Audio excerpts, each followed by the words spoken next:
Hello and welcome to episode 14 of Milan Mondays. Again, not on a Monday, but oh well, what do you do? Anyway, this was meant to be a positive episode, well, mainly positive, because of our qualification for the quarter-finals of the Champions League. However, it was spoilt a bit, so let's just get straight into this episode. Now, as usual, more than one thing happened in the week that I'm doing this episode on, and as usual, I'll discuss it in chronological order, so good news first, and that is the fact that we have got through to the quarterfinals of the Champions League. We may not be having a good season, let's be honest, it's not going to be a season that we'd want to remember unless we somehow go on a deep run in the Champions League, which I doubt. Um, but beating Tottenham here on aggregate was very important, I think, for morale in general, for belief in ourselves, because in Serie A we have not we've disgraced ourselves, frankly. Even if we do finish top four, which is looking in doubt, with the fact that we've defended our title so pathetically. I know Napoli have been absolutely ridiculously good, but that's no excuse to the way that we've been playing, especially since the new year. I think that this victory against Tottenham, although it was narrow, although it was against the Tottenham side that's in decline basically, it's not as good as they once were, so it's not the biggest feat, it's still a feat, considering that, just a month before we were losing 5-2 at home to Sassuolo. So we've made some progress since that absolute rock bottom low point, but it still shows that we're not exactly there as a good team. I think, well, we did play well, to be fair, I'm not saying that we didn't, but the fact that we were playing against the Tottenham side that, last season we would have easily spanked them out of the field, basically. I'm not sure what I'm trying to say there, but we would have easily beat them. I think that last season was a completely different Milan side with much more belief and much more confidence and better system in general, maybe. So I think that the fact that we only managed to, we didn't scrape through. I think in the second leg we didn't score somehow. We had plenty of chances to score, which we didn't take. Especially the last one was absolutely ridiculous. I don't know how Origi didn't score and then forced to manage to juggle it. So it was ridiculous. Anyway, we didn't score somehow, but it was relatively comfortable. There was only one chance at the end for Kane, and that was brilliantly saved by Mignon. But that was the only real peak that Spurs got at our goal. That's why I think we played well. We had a solid defensive performance. But it did show that we're not quite there as like a top quality team, because that a top quality team would have dispatched Spurs a long time ago. They would have dispatched them in the first leg. Remember, we had numerous chances to put the game to bed, but we didn't.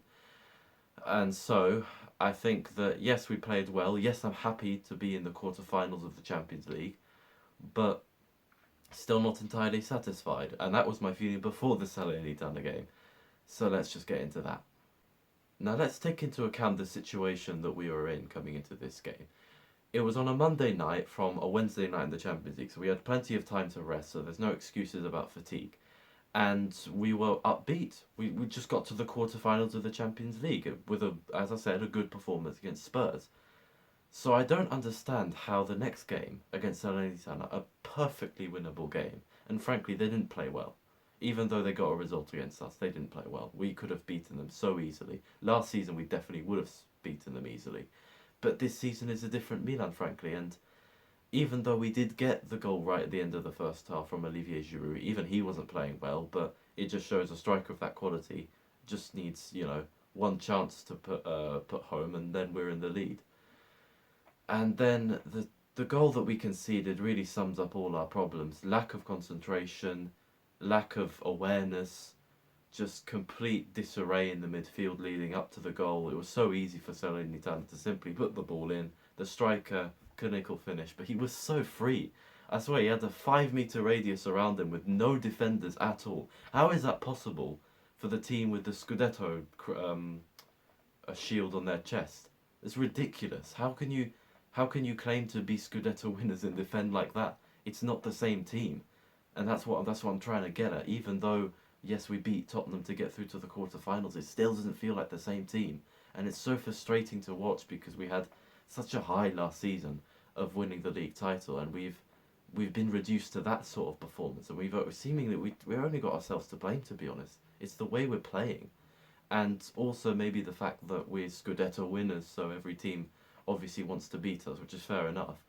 But that's the reason why we got to evolve, And in February, it looked like we evolved. It looked like we got out of the rut, but now we're seemingly right back in it. We lost to Fiorentina, and now we've drew at home to Salernitana. And what really worried me was that it took until the final 10 minutes of the game to actually kick into gear.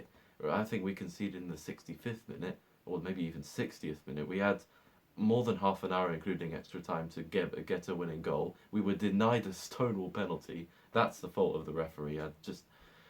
It seems that they try to kick you when you're down, but that's just to be expected. It's our performance that we should put the blame on ourselves. The fact that we could seemingly only muster the pride or the intention to win in those final 10 minutes. We had some good chances. I swear there was even one where might have been Florenzi. There was some sort of goalmouth scramble. It was going over the line, but Kululu, who had already dived in for a previous rebound or something, literally blocked it with his arm as he tried to get up. I'm pretty sure that's what happened anyway. Um, yeah, it really just summed up another wretched night. To be honest, it wasn't a good watch at all. And frankly, if that's going to be our standard of performance from now until the end of the season, we can kiss the Champions League goodbye. Because what the hell? How are we gonna? It's a tense top four race, and all the other teams drop points, only for us to drop points too. As what were the league winners last season being reduced to this? It's frankly unacceptable, and it really just again it showed that this season it's not good. It's really not good. Like we wouldn't have had such a drop off in performance from a beating opponent in the round of 16 to advance in the Champions League to drawing at home to Salernitana in such pathetic fashion. It wouldn't. I don't think it would have happened last season. We would have had the pride last season to prevent that, but this season it's different, and the confidence as well. That's missing too. Anyway, one final thing I do want to discuss is the striker situation because it's looking dismal. Uh, Giroud is 37 years old. He's a great striker, but he's an aging striker, let's be honest. Pace has never been his asset, but it's certainly getting worse.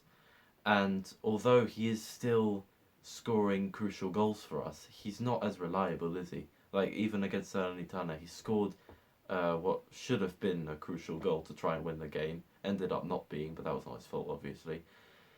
But even then, he missed some chances beforehand, and in more and more games, he's missing crucial chances. Even if he does score, there are other chances that he should have scored as well, but he missed. And so it's showing that, yeah, he's aging, but he's also buckling under the pressure, and I can't blame him, to be honest. He's our only main striker that I actually somewhat trust, because the replacement is meant to be Origi. Origi! He scored 2 goals this season, and both of them were absolutely pointless in the context of the game that they were scored in. I think the first one was against Monza, and we were already 2-0 up.